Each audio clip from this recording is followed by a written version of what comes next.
I'll be driving around and I'll see people walking their dogs and their dogs are just like staring up at their owners. And I think to myself while I'm driving, I'm like, you should pay that. You should pay that. You should pay that. And people are just doing their own thing in their own life. And every time I see it, I'm like, wow, what a good dog.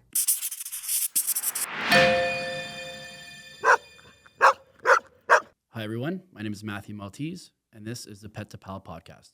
Today, I'm joined by Michelle Smith. Michelle, thanks for being here. Why don't you introduce yourself? I know you have a couple certifications and qualifications, so why don't you kind of let everyone know, your letters and kind of how you got into this. Wow. Okay, so I have a few certifications for dog training. I did, however, let my CCPDT lapse. We can talk about, if you're interested in talking about my view of that test, we can talk about that. But I also am a certified trick dog instructor and an animal actors evaluator. Love it. And I mean, I have titles for my dogs, so there's a bazillion letters that we could add. But yeah. And honestly, I want to touch on all of it. I know we only have so much time, so we might need to, I'm going to preamble, but we might need to have you back on already because there's a lot that I want to talk about with you. Yeah. So yeah, why don't you know what you started there? Why don't you kind of tell us a little bit about like you said, the CCPDT test and kind of your thoughts on that? So dog training is pretty unregulated, which is good and bad. I think that there is a lot of value in getting certifications because it does test a lot of our collective knowledge and kind of keeping certain things streamlined. When I took the CCPDT-KA test specifically, it did not include a lot of questions that were related to dog training, in my opinion. It had a lot of questions related to best practice and dealing with people and equipment, and then history and husbandry type things. Yep. So when I took the test, I did great. I passed it 95%. It was Congrats. Good. Thank you. But I was quite frustrated that I had spent a lot of time and money to do the prep courses. There's a lot of prep work you have to do. Like you have to have so many hours of training and hands-on experience. So I had been training dogs for a long time. It wasn't like I had done that just to get the test, but I did the test because I am a practicing dog trainer and I wanted to have something to offer to make my clients feel secure. For sure. And I was just kind of disappointed that it didn't really have much to do with dog training at that time. Now, the test does change because each year new questions are submitted. Gotcha. But the time that I took it, I was a little disappointed. Yeah, and that's fair. And I think, the whole education versus application thing is a big, topic. And, should training be regulated? That's a, big thing in the industry these days. I always kind of say, like, it's never a bad thing to invest in yourself and your skills and honing your craft, right? I think anyone that has certifications, I'm sure you're the same. I know tons of people without any schooling that are excellent trainers, and I know people with certifications that are kind of, so it's not the be all end all, but I think it's never bad to invest in yourself and your craft. But I know it can be a little limited with what they're kind of testing people on, right? Yep. Now I know we kind of jumped right in, but why don't you tell us a little bit about you, kind of how you got into this, maybe your first dog, or when you knew, like, okay, I think this is going to be something that I want to pursue. Okay, so I will try to give you the Coles notes up until the interesting part. Okay. My whole life as a kid, we always had golden retrievers, super easy. I trained horses for a very long time, and I was always trying to get my dogs to be like horses and jump over things. And horses took a lot out of me physically and mentally and emotionally. So when I left the horse industry, I had gotten a couple of dogs. I had always been obsessed with wiener dogs. Nice. I would see them everywhere, and I just knew I needed to have one. So me being an impulsive person, when Facebook Marketplace just started, there was a little wiener dog on there, and he was like $500 or something. And I went to meet him, and he was a complete terrorist. And I said, I'm definitely taking this dog home. And he was a nightmare, and he's 16 now, and he is still a nightmare. But he really taught me a ton of stuff because he was like the worst dog ever. Yep. He was aggressive to dogs. He just wanted to kill things all the time. He had a lot of behavior problems from being taken away from his mom too early. And I learned a lot from him specifically. And I got another dachshund, and I did agility with that one. That one was like a tiny golden retriever. He was perfect, my golden child. He was excellent. And then I had kind of a traumatic experience with him, and it took me a long time before I was able to feel comfortable to get another dog. Yeah. And when I got my next dog, I had her for 5 days, and then she got really, really, really sick. And she was in the ICU for about 5 days, and she had a fever of like 105, and they basically just tried to keep her alive. And after her fever broke, I said, I have no money. I can't keep her here. Yeah. It was like $10,000 I'd spend on a dog I'd had for 5 days. Oh, that's tough. It was awful. And when she came home, they didn't know what caused her sickness. When she came home, she couldn't walk. Her back legs didn't work. And I thought, I got this dog to do agility, and now it doesn't walk. And I was very scared. And she was a blue heeler puppy. And she got stronger, and she was smart as heck. And I spent all of my time training her tricks and different things because I couldn't take her anywhere since we didn't know what made her sick, or if she was contagious, or if she was strong enough. So I was just Googling like stuff to teach my dog, watching YouTube videos, kind of self-discovery, and she learned everything almost instantly. Like, you'd do 2 or 3 things and she'd be like, yeah, got it, no problem. And it was it. And from there, I just was like, wow, this dog is incredible. She learned everything so easy. She made it fun, and I was just able to explore teaching her things. So I did, and one day I saw someone playing Frisbee with their dog, and I was like, I want to do that. And then we did that. And so my dog Mesa really springboarded me into who I am and what I am. And that's she's awesome. Incredible. Yeah. That's awesome. Yeah, and I think most trainers get into it out of necessity, right? They're working on things with their own dog, and they realize, oh, I like this, and I think I can help other people too, right? Yeah. So they say like even most inventions are bred from necessity, and I think trainers are kind of cut from that same cloth. What would you describe your training philosophy as? Because obviously doing so many things, whether it's trick training or dog sports or dock diving or scent detection, like you're using a lot of different skills. So what would you kind of describe your training philosophy as? For me, it's relationship. I love my dogs. Like, my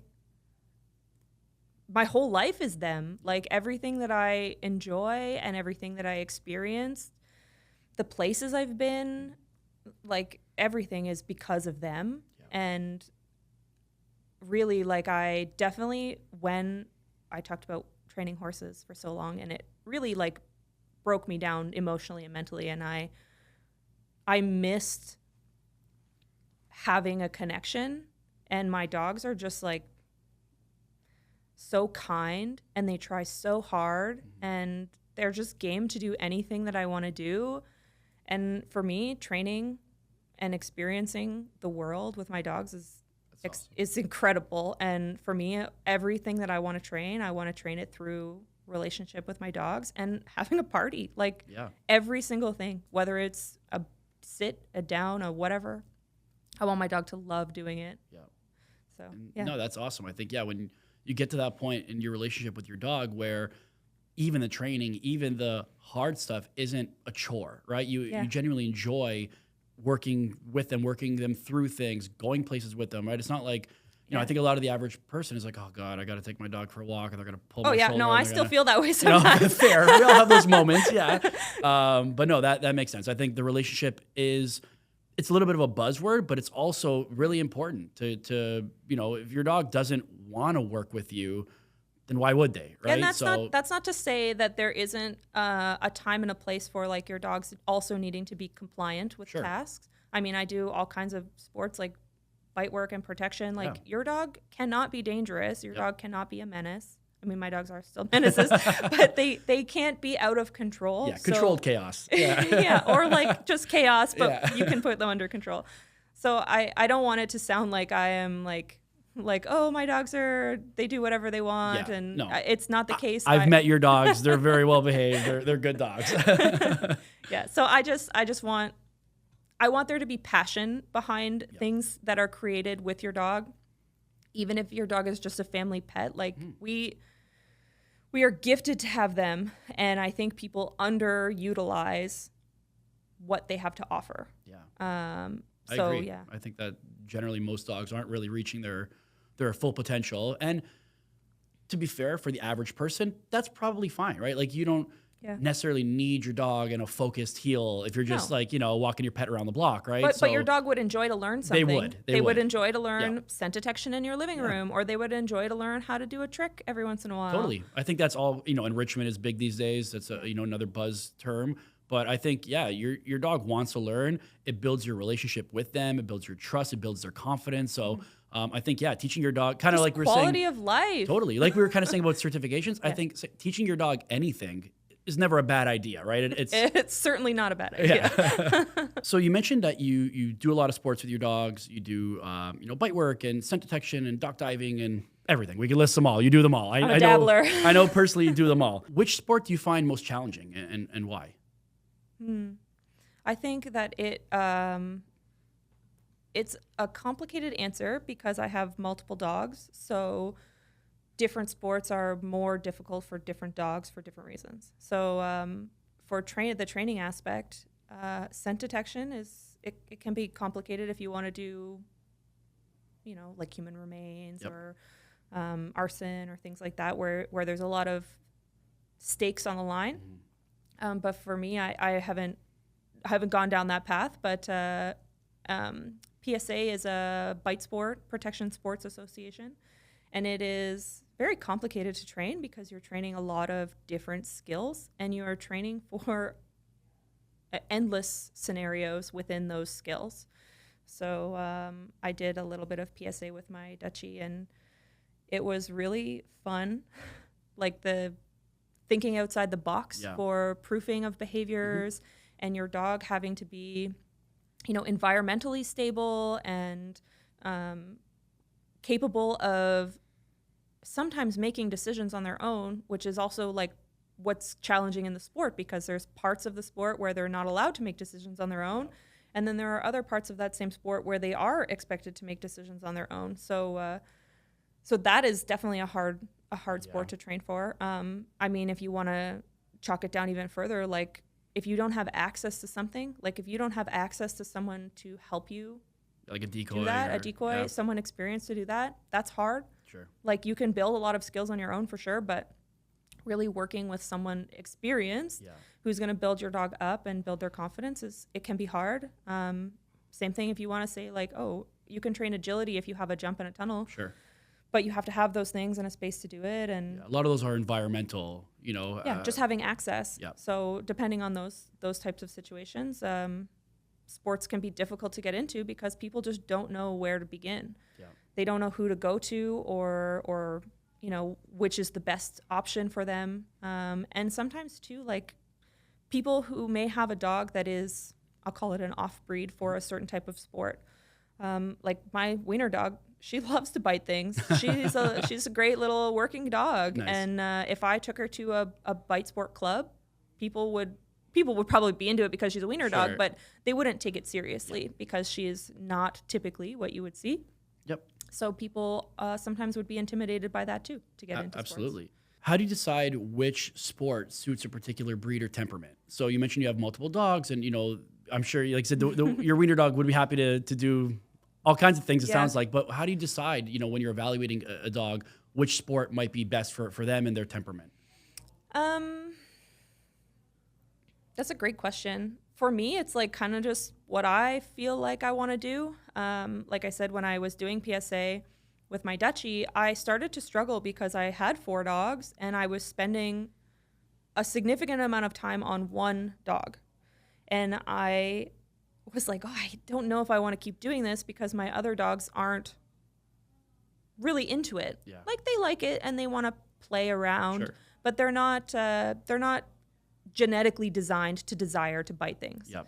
So for me, it's kind of just like if you have an interest or you notice something in your dog, like if your dog loves toys and they love to possess toys, which is different than guarding, then you can sort of look at sports where that's the desire, Sure. the desired behavior.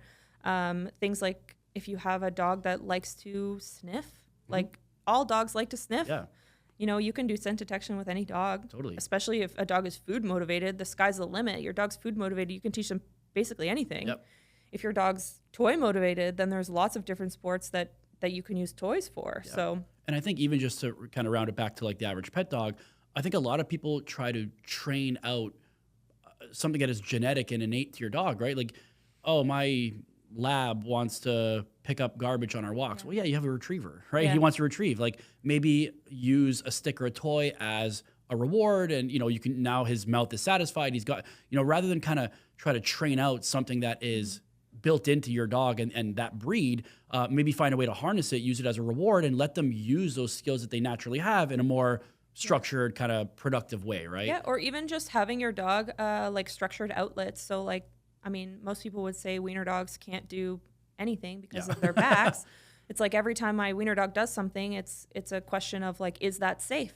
And I want people to remember, like, dogs were designed for purposes. Yep. Dachshunds were designed to hunt and I don't know what the word is, to keep them in the burrows. So they were designed to fight with badgers essentially, and they're working dogs. They're hard dogs. They're active dogs. Yep. They're feisty. They're independent thinkers. They're wonderful. So like if you get a dog like that that's bred to do something intense and you want it to just chill in your house all the time, it's probably going to dig in your garden. It's probably going to bark a lot. It's probably going to try and bite people that come into your house. Your dogs need a productive outlet. And I think that happens especially with small breeds. Like you look at like Yorkies or people read that's a terrier that was bred to hunt. Like I know it's 6 pounds and you think it should just want to sit in your lap all day, but that's not what they were bred to do. It wants to shake things. It wants to find rodents. Yeah, absolutely. Sure. Yeah. What skills would you say overlap in terms of all the different sports and stuff that you do? Like what is like kind of a foundational skill that you like to start building regardless of the breed or the dog or what sports you plan to get them into? Is there something kind of foundational that you just like to start with all dogs? Yeah, I mean, for me, number one is engagement. People, I find they want their dogs to listen to them, and they want their dogs to listen to them without any kind of a reason. Yep. Do it because I said so. Yeah, well, do I have to bring cookies every time? Do I have to, when can I stop using a prong? When can I stop using a treat? It's like, well, if your dog has no reason to want to do it, then why would they do it, right? Yeah, so for me, engagement is number one. I have had tons and tons of foster dogs. Some of my dogs came from rescues. Like, engagement for me is the most important. If my dog desires external fulfillment more than they desire relationship with me, I'm going to have a really hard time doing anything with them reliably. I agree, and I tell my clients the same thing is, how many times my dog pulls on walks, is reactive, and I'll go and, okay, we're going to start inside. And they say, but our problems are outside. I say, you think that, but your problems really start here, right? If we can't get your dog to just pay attention, then we can't get anything. We've already lost the battle before it started, right? Which is why, same with me, I try to start with engagement, because if we don't have that base of concentration, the rest is already a moot point, right? Yeah. So I totally agree. And engagement is something I think, again, is a little bit of a buzzword these days. And maybe some trainers say it, but people don't really know what that means. Yeah. And I think it just means getting your dog interested in you as opposed to always finding, like you said, external value from the environment more so than from you as their handler and their owner and their leader, right? And it can be really hard to understand how to solicit engagement from a dog, and people oftentimes miss, even from the beginning, if they have a puppy. We're busy. People are busy. People are very easily distracted, and we don't acknowledge a lot of the engagement that we get from our dogs when they're giving it to us. That's a good point. Even as puppies. Yeah. And so then the dog learns, like, oh, coming to you or wanting to participate in your life doesn't pay. So then they learn to do something on their own. They go and they chew a bone, or they chew a shoe, or they do a whatever. So a lot of it is self-rewarding behaviors, right? Your dog's found ways to self-reinforce, whether it's for attention, barking, jumping, nipping, grabbing a shoe, making you chase them around, right? All those are ways that your dog has found to find a reward if you're not offering it willingly, right? So I think people need to be aware of that, because a lot of the behavioral issues that you think you have really boil down to that. I know, even I see, I'll be driving around and I'll see people walking their dogs, and their dogs are just like staring up at their owners. And I think to myself while I'm driving, I'm like, you should pay that. You should pay that. You should pay that. And people are just doing their own thing in their own life. And every time I see it, I'm like, wow, what a good dog. That dog just is staring at that person for no reason. So speaking of, bite sports and protection work and all that kind of stuff, what are some misconceptions that you think maybe the average person might have about bite work and protection sports that, maybe you want to kind of debunk a little bit? Sure. I mean, I guess number one is like the dogs are aggressive. Sure, sometimes you can have aggressive dogs doing bite work, but it's not a sport where you're building dangerous dogs. There are some people and some trainers who train dogs for personal protection or train without the understanding of different drives and desires in dogs, or the stability of a dog, or the genetic predisposition of a dog. So I can't say that it's like a non-existent thing, but on average. But bite sports is not about dogs being aggressive. No. Bite sports is essentially a dog playing with a really big toy. To them, it's a game. The toy is a guy wearing something that they get to bite. If anything, I don't do bite sports really, but from my experience and even just seeing it, I think those dogs, if anything, are some of the most in control, right? Because they have an off switch. You're able to turn it on and off. They have good impulse control, right? If you're doing a bark and hold or something, and that dog wants nothing more in this world than to bite that sleeve, but they're able to stand in front of that sleeve and hold that position and bark and not move. And, I think people see just dogs on sleeves and barking, and, they, again, think of it aggressively. But I think those dogs, on average, are some of the most in control dogs, right? Because they've had that off switch installed. Well, it's not even about an off switch. It's about a clear expectation of behavior. So if you have a dog that just wants to bite everything, you are not going to have a good dog for bite sports. You have to create control so that you do have a dog that is capable of doing these sports. Or also dogs, how many times do we hear owners say like, oh, my dog protects me. And it's like, no, your dog is fearful and they're fear reactive. And if they are biting, they're biting out of fear, not out of confidence, right? Which is not what we want. We want a dog that thinks of it as a game and is coming to it from a good headspace, not like back against the wall, fight or flight kind of situation, right? So and I will say though that there is a place for dogs who have fear-related reactivity or aggression to learn. Like, this is an excellent, if you go to a good experienced trainer for bite work, you can teach your dog how to be confident with bite work, even though your dog is fearful. So you can use their activated reactive aggression to teach them that they have power and control in a situation. So it can be very valuable and rewarding for a dog who is fearfully aggressive to learn to be confident through bite work. But doing it with someone who's experienced to build the dog's confidence and not just to create an out of control monster that wants to bite everything. And again, I think that goes back to like what we were saying is, I think it's never a bad idea for your dog to learn anything, right? I think, your dog learning agility and working through some stress. Like I remember Zena, when we did classes together, she didn't want to do the balance beam, right? But then she did it a couple and she's like, okay, that's awesome. Big deal, I'll do it again. Let's go right now, right? So I think your dog working through anything, any, minimal amounts of stress. And, we could talk about the role that, stress and can play in confidence building and even with puppies and all that. But I think there's definitely value in a dog learning a new skill and building that drive and building that trust with their handler, their owner. Because again, that goes back to building that relationship, right? For sure. Yeah. I definitely think that that's important. And I also like I'm not super active or heavy into playing bite sports, but doing it with different breeds and like doing it with my cattle dog or my wiener dog, I enjoy that because it is an added challenge of working against genetics. So especially with my cattle dog, we're working her right now, and her genetics tell her to like push things, bite them, and then ask them to move away or to fight or whatever, but not to bite and hold. So for her, if there's a fight, she loves it. If the toy is moving or something is active, she loves it and she'll hang on all day and she bites hard. But as soon as you're like, okay, you win, she spits the toy out and she's like, why? The game's over. The game is in the thrill of the hunt a little bit, right? Yeah. So figuring out how to work around her genetics to create the desired behavior that we are looking for in the sport is like sometimes super frustrating, but it's also when I see bits of progress, it's validating and it just makes me think outside the box even more as a trainer. Going back to pet dogs, I think when we start to transition from a consistent reward schedule to more of an intermittent reward schedule, right? I don't remember who was talking. It might have been Huberman on his podcast, but he was talking about the science of dopamine, right? And he was saying something, I might butcher it. It's like a vending machine versus a slot machine. Yeah. So the slot machine is more rewarding because the there's a bigger payout yeah. eventually, or maybe, but you don't know when. And that's the thing. I think he was saying the dopamine comes in the anticipation of the reward more so than actually getting the reward, which is why you're saying like, sorry, which dog is it? The cattle dog? Yeah, Savage. Savage. Yeah. When you're saying Savage gets the toy, and he's like,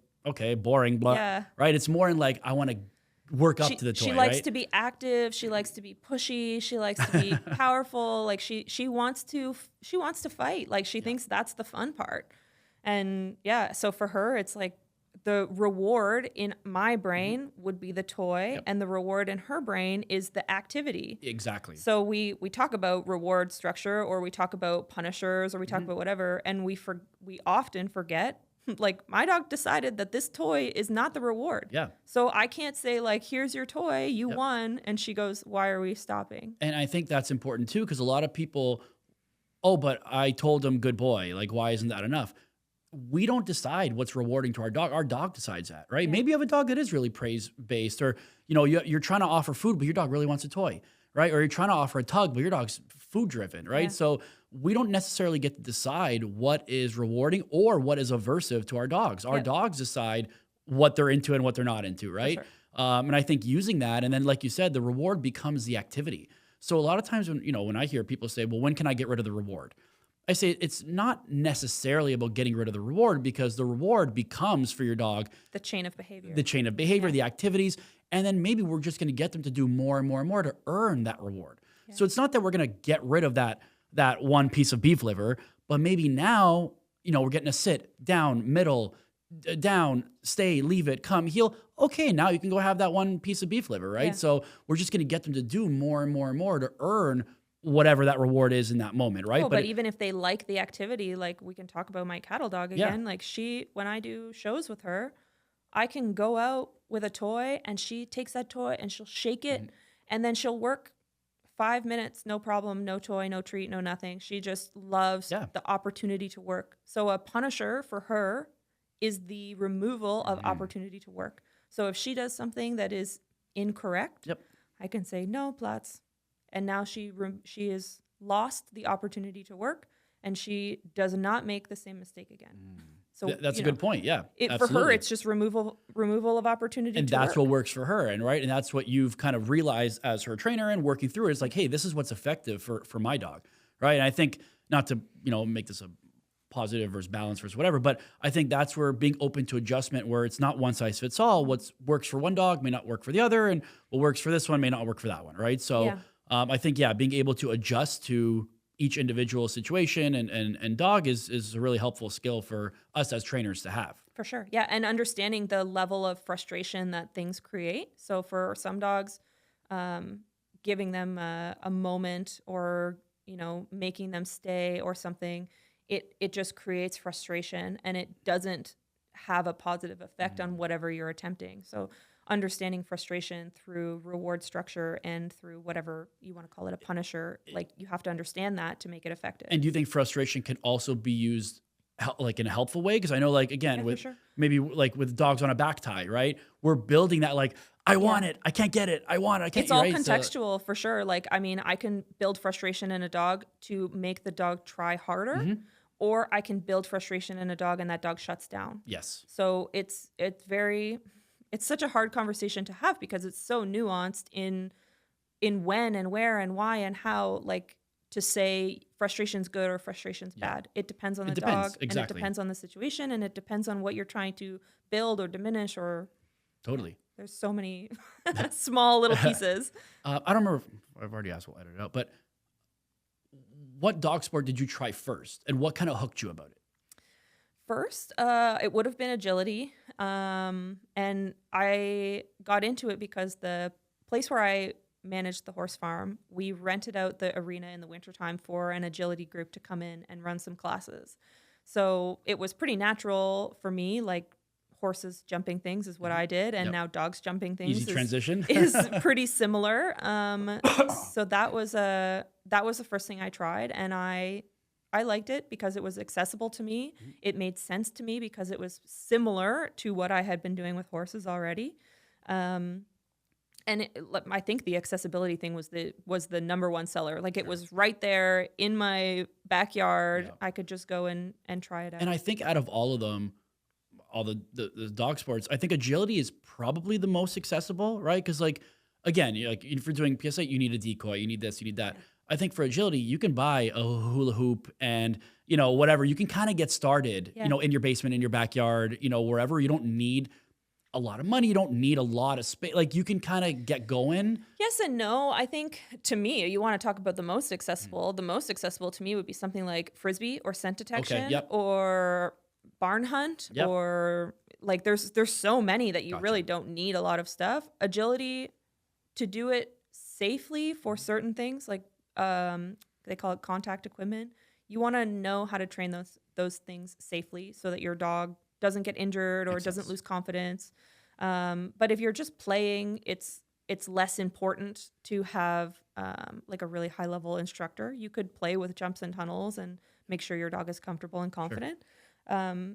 But as far as accessibility goes, buy a dog safe Frisbee. I could tell you where. And you can play Frisbee in the park or in your backyard, like all day long. And that's like, spend $50 on 2 Frisbees and you're good to go. Again, there's a lot to cover with you. We're definitely going to have another episode because there's so many places I want to go. And obviously, we only have so much time, but we still have some time. I want to get into a few more things. How did you get into having your dogs perform in commercials or shows, or like, how did you kind of start that process? Sure.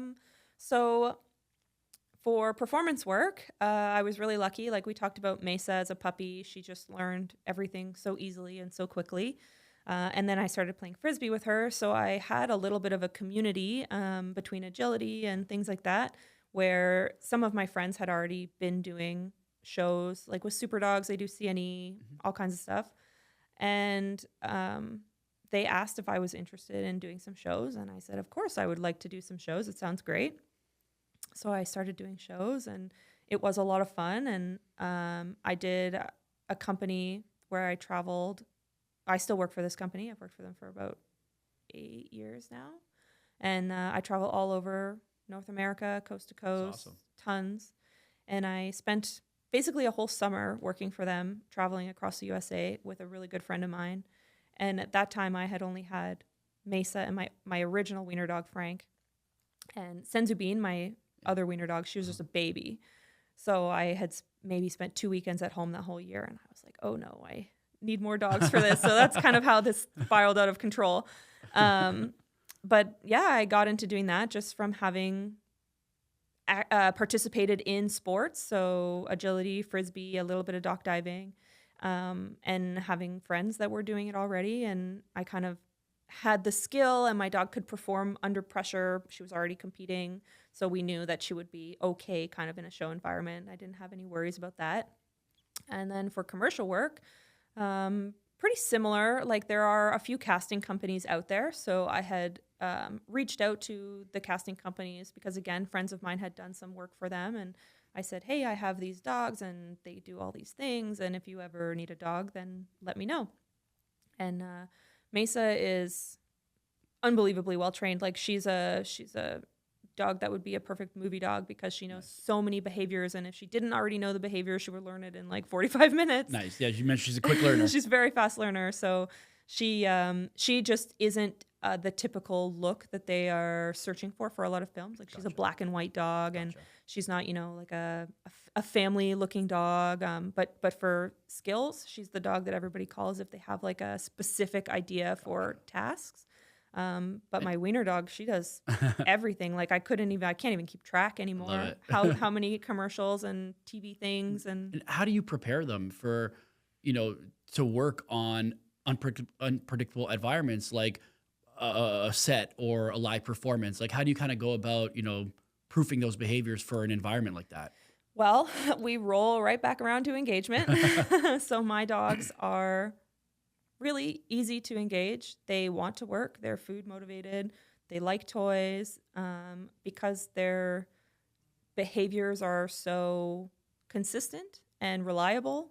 Like I could take them, I would take them to a store or a parking lot or wherever. And I know that in those environments that are different, they can still perform the behaviors to the same criteria of which I would expect them to do at home. And so I have a pretty good sense that they're capable of doing different environments.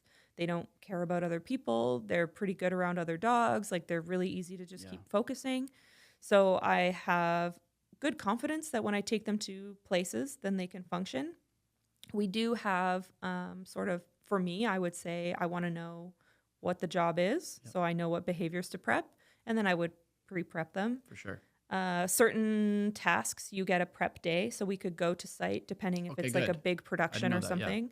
It depends. That you don't always get that, but if it's a big production, then usually we will write in a day to go and prep that. Nice. Or if it's an outside thing where we need, complex behavior, so we would prep that. But even day of, it's like if it's a simple job, it's like, let me take my dog in there. I need 5 minutes. My dog goes in, she gets comfortable. Okay, we're ready when you're ready. Awesome. But just having, for me specifically too, like I'm always on my dog's side. So if my dog needs more time or they need more space or they need to take a break, I'm going to advocate for my dog for that specific time. And what tricks or skill sets do you find are most in demand when it comes to commercials or films or downstay? Yeah, that's a bit. Downstay, sit, stay is a big one. Stay is a big one. Stay is a big one. There are certain things I've done commercials like going from point A to point B. So it's like a mark related behavior. I can send my dog to different locations. Targeting things. So I was gonna say targeting, like maybe turning on a light switch, maybe. Yep. And do you use a target stick? Do you tend to use hand targeting to kind of build that, or? It depends. So many things depend. It depends on what the actual task is, and how much it is trained. So there's like, if my dog is going to a specific location, I can load that location for my dog to go to in practice. And then I would just cue my dog to go there. Gotcha. So if it's like a button or a light switch or whatever, I can tell my dog, I can show my dog. If it's like a looking direction, sometimes depending on camera angles, you can use a target stick. Or if you teach your dog literally to look this way or look that way, then they just know to look either direction. And sometimes it's just creative shooting. Like if we know what angle we're shooting at, then we just talk about, where can I stand that you can't see me, and certain things like that. I'm trying to picture what life in your house. I'm picturing it in your house, like the dog, like, opening the fridge and bringing you a beer on cue and like kind of. Oh man, they're so underutilized. No, it's like mostly about like, please go lay down and leave me alone. Yeah, fair. That's fair. But they're good. They do lots of fun tricks, and honestly, at home, like my dogs spend most of the day out hiking with me and things like that. So when we do go home at the end of the day, they pretty much just, take up the whole couch and lay around, and except for the Dutchie. They're fulfilled at that point. Yeah. The Dutchie's always moving. Yeah, she's ready to go. What's the casting process like for animal actors? So that's really out of anybody's control except for the director or the producer, whoever is actually running the casting. So they can make requests to the casting companies and say, we're looking for either a type or a look or a dog that can perform these tasks. So I don't have any control over it. I can say, yes, my dog can do those things, or no, my dog can't. But beyond that, it's not really up to me whether my dog gets picked. Yeah. So that's just kind of a hope or a prayer. Dogs go through seasons of we want doodles, or we want small dogs, or we want bulldogs, or whatever. And maybe what's the difference between a good or reputable casting company or talent agency for animals and, one that's maybe not as great? Well, I've been really lucky. I have not worked for any that aren't exceptional. I think getting paid is a big one. Yeah, that's a key factor. But for the animal's sake, we do have like the AHA, the animal reps that show up on set. So that's like a production thing. Yep. but a company that respects the animal and they have animal welfare as their top priority, that would be like someone you want to work for.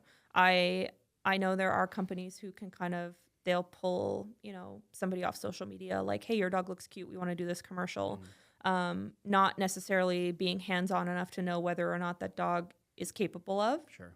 I've done some commercials where they've cast multiple dogs for the same commercial, and the dogs that are not my dogs are just not capable of performing the task or even just functioning in that environment. Yep. So that's a hard one because a lot of casting agents are relying on the owners to say, yes, my dog can do this or not. But yeah, so that would be, for me, animal welfare is just number one. My dog has to be safe and comfortable. I know there's a company that I was in talks with, and they signed Xena and put her on the roster. And, we paid $170 or whatever. Oh, wow. They're like, yeah, we'll contact you for any jobs we think she might be, a good fit for or whatever. Literally never heard from them again. That's crazy. And she was on the roster for, I guess the contract was like a year. But in that year, did not hear from them once after that initial. Yeah, that's a tough one. I've never been in that situation. Typically, I'm debating calling them out right now, but I'll reserve my better impulse control. I haven't been in that situation, but again, because I have been around enough and my dogs kind of have a reputation. Sure. I'm not in that position. Yeah. So for me, it's more like people will say, call me, hey, I have this job. Can your dogs do it? Or are you available? And I can say yes or no. Or sometimes I can say I'm not, but take my dog because it's someone I trust. So I haven't been in that position. And if those companies are active, I would just caution people, like, you shouldn't be giving someone money because they're making money off of you if you get cast. Yep. And they don't get to pick which dogs are cast. So even if you exist on their roster, if your dog isn't picked, they don't have control over that. Yeah. And if your dog has really good basic behaviors, great. But like 10,000 other dogs also have really good basic behaviors. So I think definitely. So I shouldn't be too mad at them. You should be mad that they took your money. Yeah. Because that's crazy. Don't give people money to put your dog on a roster. Don't do that. Just lesson learned. Yeah, don't do that. They make too much money off of the dogs that are getting cast, for that to be a thing. You should not be paying for that. What are some of your favorite tricks to teach? I know your dogs know like every trick under the sun, but and we picked up a few we know bow and we know wave, and we've picked up a few from your classes as well. But what would you say some of your favorite to teach or to even show off are? Okay, well, my most favorite trick is, I'm going to call it my signature move. I don't want that to sound silly, but I have never seen another dog. And if someone sees another dog that does the trick like my dog, I would send it to me. I want to see it. I've never seen a dog do it like my dog. It's called the ninja roll. Okay. And it is a version of a rollover where typically a dog will jump up to the person's back and roll off of the back and then land on the ground. And my dog does it most often without even touching me. So she will leap in the air and I bend over and she rolls in the air and then lands on the ground. Actually, I think, do you have that pinned on your, you might have it pinned on your Instagram. I've seen it. Yeah, so it's impressive. That was her brainchild. Okay. I can't take credit for how insane she is. But I posted a video last year and it's like the worst quality video and like my butt is like wide open in it. Like it's just the worst video in slow-mo and it has 21 million views. Really? Wow. Good for you. And it's like the worst video ever of a cool trick. So I wish that some of my good videos of a cool trick would go viral. That's awesome. I'll have to find the one that's on your profile and repost it so everyone can check it out. Yeah, honestly, I love that trick. It's interesting because I don't have a lot of control over it. And because when I started teaching that trick, I wanted to be able to spin underneath her while she was rolling in the air. Yeah, kind of. If I remember correctly, it kind of looks almost like a barrel roll a little bit. Yeah. So she jumps in the air and does a rollover without touching me as I spin underneath her, and it is so cool. Very and impressive. Badass. If you haven't seen it, go check it out. We'll plug your Instagram and stuff at the end of the episode as well. But yeah, definitely check it out. It's that's impressive. for sure my favorite one. But again, I don't have a lot of control over it, so sometimes it's scary because sometimes she comes fast, and sometimes she lands kind of weird, and sometimes she just jumps over me. And but when she nails it, she really nails it. It's super cool. That's awesome. Other than that, like, I don't know. I love Frisbee tricks. I think creating a routine of tricks for me is my favorite because it gets to show my creativity and my connection to my dog. It's almost like an art form. Like you're putting on a little play or a little dance or something. Dance. Yeah, it's a dance. It is. So I like that. But as far as like teaching a specific trick, I think if you have a dog that likes to perform or likes to do things. Mesa has a trick, I call it vicious, where she literally just like shows her teeth. Is nice. And it's just cute and silly, and I can use it for stuff like if I want it to look like she's talking on camera, I can use that trick. I was actually just going to ask, do you use any of your trick training as like a base for whether it's obedience or anything else as well? Or do you find your tricks are kind of just your tricks, or do you use that, in other ways in your training as well? So anytime I teach, especially group classes, I tell people right away, every single thing that we teach our dogs is a trick. Every single thing that we cue our dogs to do is a trick. You can decide how much enthusiasm you want to put into it to create the level of excitement out of it that you want. So I could teach my dog to sit, and my dog could be vibrating with anticipation because they love doing that so much. Or I could teach my dog to sit, and they go, oh, again. Yeah. So for me, everything is a trick. That's true. It's like, yeah, sure, our dogs sit naturally. Sure, our dogs sit pretty naturally. Sure, they bark naturally. But I think a lot of people also see, whether it's obedience cues or tricks, and they just see kind of the finished product and think, oh, how do I get to that? Where do I even start? And I think a lot of times kind of whether you're using, utilizing capturing or luring, you can use luring too, shaping a behavior, but a lot of times like your dog is offering parts of the behavior, right? And I use a couple examples in my training with my clients as well, where I remember like with Titan, my lab, he was kind of lazy to roll over, but he loved belly rubs. Yeah. So when he would go for a belly rub, I just started to say bang, bang, and I, praise him, reward him, whatever, until, I had bang, bang on cue, and he would go for a belly rub, right? Now for him, he just thinks he's going for a belly rub, right? But belly rub and play dead are basically the same, right? They look the same. To your neighbor, they look the exact same. Exactly. Yeah. So if he's already offering me half this behavior, rather than start at zero, I'll take the 50% he's giving me and just mold it, right? Or I know with him as well, I remember my parents, kind of like a 2-car garage with a very narrow middle. And I would walk to the back of the garage and he would follow me. And I would turn around and face him, but there wasn't enough space for him to turn around.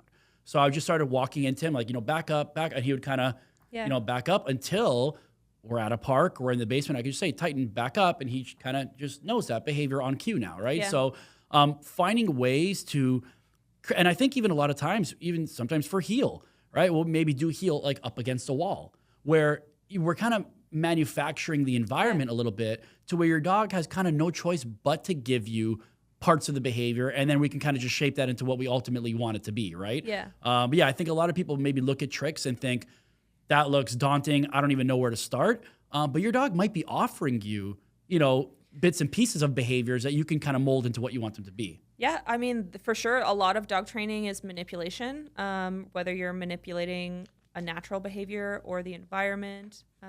We are master manipulators as dog trainers.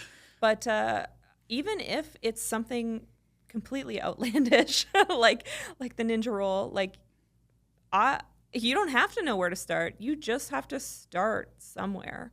There is so much joy in the self-discovery of learning and teaching your dog. Like, even if there's things when I started teaching stuff where I was like, I don't know where this is going to end up, and I'm just going to start and see what happens. Or there's things where I wanted it to be a certain way and my dog took it in a different direction. And I thought, okay. Like the ninja roll, right? You put their own little customization on it. They're like, trick, but make it fashion. It's interesting specifically for that trick, if we want to talk about it for half a second, because she could roll over on the ground, no problem. To generalize her to jump up to something and roll off, it took me a lot of time. And then to even transition her jumping up to something and rolling off to her jumping up to me and rolling off, it was like, she was like 3 before I could do that. And then one day I was just playing with her in the field and I had a ball and she was running around and I just cued the thing that she doesn't really do well at, and she just did it perfect. And I just threw the ball, and then from then on, that's what she did. She jumped and she rolled in the air. Well, you know, that maybe kind of answers what my next question was going to be, which is, what's maybe a trick that, you know, took kind of forever to get so to, many. or even maybe on the opposite end, what's maybe one that looks really hard, but actually isn't that hard to teach that maybe, you know, the average person could work on? Well, okay, let's start with the hard ones. Okay. There are so many different roads that lead to Rome, and every dog is going to learn different. And my dog Mesa, like I said, she was incredibly smart, but there were certain tricks that should have been easy in theory, based off of how many other dogs learn how to do them, that for me took forever. So a simple one I can use as an example would be either limping or that shy where they cover their nose. So a lot of times for those, you would, you know, put a piece of tape or something to make your dog swipe at their nose. And she didn't care at all. You could put a whole Post-it note on her forehead and she was just like, she didn't care. She didn't know whether it was like, oh, this is a test, I shouldn't do anything, whatever. I don't know what she was thinking, but nothing worked. So for that, I had to lure the behavior, which meant I had to hold her foot and lure her nose underneath her foot and decrease incrementally how much support I gave her foot, because if I didn't support it, it would just come off. So it took me probably 2 years to get her to do that. Whereas other dogs would just be like, oh, they swipe and they get rewarded right away. For her, it took so long. Limping, same thing, you know, put something on their foot where they like lift their foot up. I couldn't do it. I had to teach her to try and shake her paw and move forward to get her to limp. Interesting. Same thing, I'd have to like support her paw a little bit. We talk about when I trained some wolves for film work, it was the same thing. You can't just manipulate them. And they're also not as motivated to try things as most dogs. Like all of my dogs are like, I want to try everything. But for them, a wolf, like it was like one day they're perfect and they try all the time and they're interested in food. And then the next day it's like, I don't care about you at all. They just don't care. So for them, it was all shaping increments of behavior, like to teach them, one, how to back up, and then to be able to teach them to back up to something, to be able to lift their leg. Like these things that should be easy can be really hard depending on which dog you're working with. Yeah, that's fair. That must have been a cool experience though, working with the wolves. It was remarkable for sure. Definitely really, as far as like another way to make me a better trainer, because I can't think the same way about training them as I do about training my dogs. Specifically my dogs. I can say about other people's dogs too, but mine are very hardworking and driven, and they try a lot. They learned from the very beginning to try, and they have a lot of different behaviors to attempt to make mistakes and whatever. But with wolves, it's like, how can I solicit a sort of natural behavior to lead to a behavior that's not natural? So it's just brain work. Yeah, there's a lot of intricacies that go into it for sure. And having different approaches. Like if something doesn't work, go, okay, what else can I try? It is. It's a lot of problem solving. It's a lot of, you know, trial and error, and you know that can be also the messy part of training. And you know why a lot of trainers maybe don't post that kind of content is, you know, there's a lot of times you try something and it doesn't work, or this dog's not responding the way you thought they would, and that can look in different ways. It can look your dog just being disinterested. It can look like they're stressed or fearful or shut down, or you know whatever, or however they are reacting. Right? Again, every dog's different, but training is a lot of trial and error. And you know, again, we've talked about this in other episodes, but I think a lot of people kind of think of training these days in a very instant gratification way, right? Because they're used to seeing these quick before and after videos or this and that, and they don't realize all the work that went into getting that after picture, right? And I think people just think if it doesn't work, then it didn't work. And they don't kind of, you know, break it down, think of a new path. Definitely. Frustration is something that we really have to kind of understand and get a handle on. I am not a naturally patient person. So not that I get frustrated in specifics of teaching a behavior, but I get disinterested in a polished behavior sometimes. That's like my You like a challenge. well, not even that I like a challenge, but like I don't want to say good enough, but like for me, I'm so excited to teach so many things that I'll teach something and I'll be like, it's good enough. I want to teach this next thing. So I struggle myself with that. Really kind of getting into the nitty gritties of cleaning up, especially for competition stuff, cleaning up behaviors. So I'll be like, yeah, whatever, it's good enough. Yeah. But for certain sports, you have to chase points and you have to be more than good enough. It has to be perfect. It has to be, those little details could be the difference between, podium or not passing. Totally. Yeah. So that's like my struggle with being patient with finishing behaviors. I can get super reliable behaviors, but they're not, inside this crystal ball of what you want it to look like necessarily. But yeah, frustration of troubleshooting. That's like troubleshooting is a lot of what we do, Absolutely. especially if you're training behavior stuff. I personally make the choice not to train a lot of behavior modification stuff because I have such a busy life and it is such a commitment. And not only a commitment for the people who are living with the dog, but the people who are helping to train. So for me, I have a lot of experience doing it with fosters and things like that. I just struggle to be able to offer that much commitment to someone. And I think that more trainers should allow themselves to recognize that, because I think a lot of people will take things that's like feast or famine for a lot of bite trainers. off more than they can chew a little bit. Well, and I mean, as a dog trainer, you don't necessarily know when your next client is going to come or whatever, depending on who you work for, if you have your own company and certain things. So people will just take every opportunity. Take what you can get, kind of, especially at first, right? You're just like, okay, I'll take any business I can get, any clients, I'll work with you. And I think, you can get to that point where maybe you can be a little bit choosier of, where you're investing your time and your energy and even your enjoyment. Like for me, I think a lot of dog trainers have like imposter syndrome. Speak for myself for sure. I definitely feel I am always afraid to choose the wrong path for someone.